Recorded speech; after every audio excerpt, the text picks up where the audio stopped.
It's February 8th, 1998, Madison Square Garden. The stage is set for one of the most iconic All-Star games in NBA history. On one end, a 19-year-old Kobe Bryant, the youngest All-Star ever, full of confidence, swagger, and something to prove. On the other, Michael Jordan, 34 years old, playing in his final All-Star game as a Chicago Bull. The league's future and its present are about to share the court. Phil Jackson is not coaching. Scottie Pippen is out with injury. Jordan stands alone, surrounded by rivals and rising stars. The East is coached by Larry Bird, the West by George Karl. Over 18,000 fans pack the Garden, but it feels like all eyes are on two players. One beginning his journey, the other is nearing the end of an era. This isn't just a game, it's a generational collision. And by the time it's over, neither Kobe Bryant nor Shaquille O'Neal will forget what Michael Jordan did that night. The opening minutes at Madison Square Garden felt like the tip of a generational collision. Michael Jordan, the face of the league for over a decade, stepped onto the court surrounded by whispers.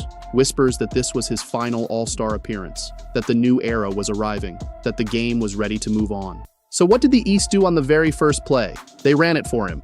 Jordan came off a pin down, caught it clean, and immediately went to work. One dribble into the paint, a slick move to shake Kevin Garnett, then rose off one foot and faded away. The shot arced high and dropped soft through the net. A vintage MJ fadeaway. His first bucket of the night, statement made. But on the other end, Shaquille O'Neal had something to say. He backed down Dikembe Mutombo, turned, and calmly buried a turnaround jumper. Shaq wasn't known for his finesse, but this wasn't about comfort. This was about proving he could do anything Jordan could, even if it wasn't his style. The East came back with something familiar, a nearly identical set to Jordan's first play, this time run for Grant Hill. The result was a strong take to the rim and a soft roll-in. Hill was often compared to MJ, long, smooth, deadly in transition, and here he looked the part. Then came Penny Hardaway. After Gary Payton made the mistake of going under a screen, Penny rose and buried the open jumper. The West quickly responded. Payton jumped and spun mid-air, twisting his body in a full 360 before dropping off a perfect pass to a wide-open Kobe Bryant. The rookie calmly drilled his first All-Star jumper, his first All-Star bucket ever, 19 years old, lighting up the Garden. Garnett followed with a smooth mid-range jumper of his own. The young Wolves star was starting to look more comfortable, but Penny wasn't done. Payton went under the screen again, and Penny made him pay. Same move, same result. Wet. Shaq answered with another bully ball possession in the paint. He took his time, leaned in on Mutombo, and finished through contact once again. The West was pounding the inside. The East was running sets, two different styles, same intensity. Then came the moment that cracked the game open. Shaq snagged a defensive board, looked up, and hit Kobe in stride. Bryant took off in transition, rose up, and threw down a 360 dunk in an All-Star game at 19. With Jordan on the court, it was fearless, wild, and absolutely electric. The Garden hadn't even settled down before the next play hit. This time, Kobe grabbed the rebound himself. He fired it ahead to Garnett, who caught it, flipped it back up, and Kobe flew in for the alley-oop. The building exploded, but Jordan was far from done. As Grant Hill missed a fast break layup, Jordan came crashing in. Elevating in traffic, he soared above everyone and threw down a violent putback dunk. The bench stood up. The crowd lost it. It was Jordan sending a message with force. Then, with Kobe now guarding him, the moment everyone came to see arrived. Jordan got the ball, faced up the rookie, and took him to work. A calm, calculated fadeaway over his left shoulder. Bucket. Nothing but net. The next time down, he did it again. Another isolation. Another fadeaway. This time, he drew the foul too. It was vintage Jordan, doing what he'd done for years. Controlling tempo, making it look easy, and reminding the future that the present still belonged to him. The first quarter ended not just with highlights, but with history unfolding in real time. Kobe brought the flash, Shaq brought the power, but Jordan, he brought the statement. As the second quarter began, the stars on the bench handed the spotlight to the reserves. But the energy in the Garden didn't dip for a second. Jason Kidd stepped in and wasted no time making an impact. He drove the lane, read the defense, and zipped a sharp pass to Mitch Richmond, who knocked down a wide-open jumper. The West was still clicking. Reggie Miller responded quickly for the East, curling off a pin down and hitting a classic Reggie mid-range jumper. It was the kind of off-ball movement that had made him deadly for over a decade. Then Kidd turned it up. On the break, he threw a no-look, over-the-top alley-oop pass to Eddie Jones, who climbed the ladder and threw it down. It was Showtime reborn, this time in a new jersey, but the East had a shooter heating up. Glenn Rice caught fire and didn't look back. First, a three from the wing, then another from the same spot, and then a third, back to back to back. The net barely moved. Rice had gone from quiet to unconscious in less than 2 minutes. The West tried to regain control. Kidd found David Robinson in the pick and roll, and the Admiral didn't waste the opportunity. He caught the pass, rose up, and nearly brought the rim down with a two-handed slam that sent a message of its own. Then the crowd lifted again. Jordan checked back in, and right on cue, he rose for a smooth jumper and buried it. No hesitation, no rust. The rhythm was automatic, but he wasn't done. Later, with the clock ticking, the ball found MJ once again. Kobe squared up, ready for the challenge, but Jordan never rushed. He sized him up, took his time, and hit another fadeaway over the teenage phenom. That made 3 straight possessions where Jordan had scored directly over Kobe. It wasn't personal, it was basketball, and it was master versus apprentice. But Kobe had the last moment of the half. As the final seconds ticked down, he followed a missed shot, rose above everyone, and threw down a putback dunk with 1 second left on the clock. He let out a roar. It was an exclamation mark, a reminder that he wasn't going anywhere. The starters returned to the floor, and with them came the heat. Grant Hill got things going early for the East, knocking down a smooth jumper to open the quarter. Confident and in rhythm, he looked ready to lead. But Kevin Garnett was quick to answer. He caught it in stride and drained a jumper of his own on the very next possession. The West was not backing down. Garnett then delivered the first real spark of the half. He broke loose on the break, elevated, and hammered down a vicious windmill dunk that brought the Garden crowd to its feet.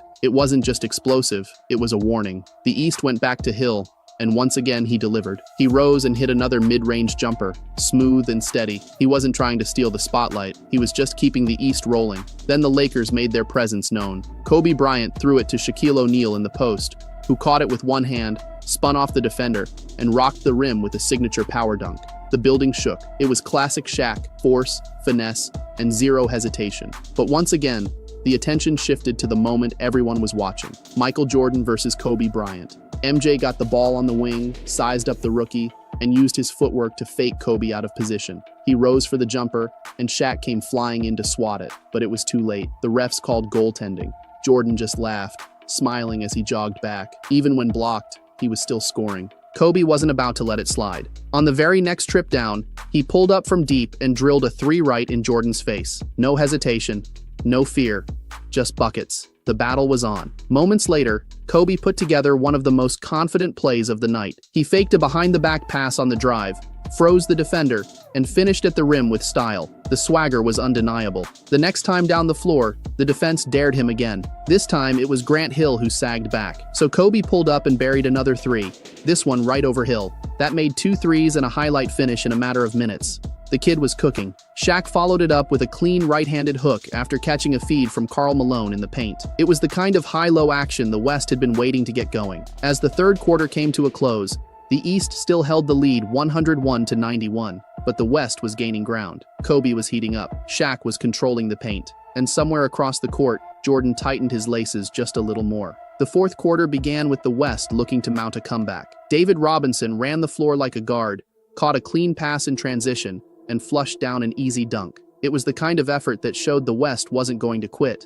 Not yet. But then came a reminder. This was Michael Jordan's quarter. They made the mistake of leaving him open. And in the fourth, that kind of mistake doesn't go unpunished. Jordan stepped into the shot and drilled a 3 with perfect form. No hesitation, no smile, just business. The crowd erupted. Moments later, he began orchestrating. First, he drove the lane and drew in the defense, then kicked it out to Reggie Miller on the perimeter. Miller didn't even blink, letting it fly and draining the triple. Then Jordan did it again. Nearly identical play, same result. Another 3 from Reggie. Jordan was doing it all now, scoring, passing, and controlling the tempo like a conductor. Then came the flash. Jordan caught the ball in transition, isolated against Jason Kidd, spun past him like it was 1991, and hung in the air for a gravity-defying layup that sent the building into a frenzy. It was vintage MJ.